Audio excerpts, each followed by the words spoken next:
Ipinahayag ni US President Donald Trump na agad magsisimula ang United States Navy ng naval blockade o pagharang sa Strait of Hormuz.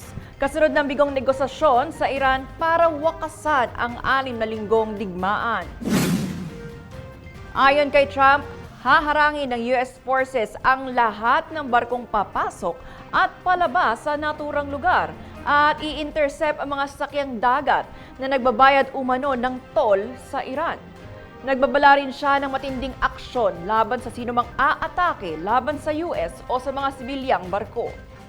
Samantala, iginiit ng Iran na kulang sa tiwala ang kanilang panig sa Estados Unidos kahit pa naglatag sila ng mga mungkahing solusyon sa usapin. Ayon sa kanilang mga opisyal, nananatiling pangunahing issue ang nuclear program ng Iran at control sa Strait of Hormuz. Sa kabila nito, nanawagan ng ilang bansa, kabilang ang Pakistan, na panatilihin ang kasunduan sa tigil putukan habang patuloy ang diplomasya. Git naman ng ilang eksperto, ang panibagong hakbang ng US ay maaaring magdulot ng pagtaas ng presyo ng langis at banta sa paglago sa pandaigdigang ekonomiya.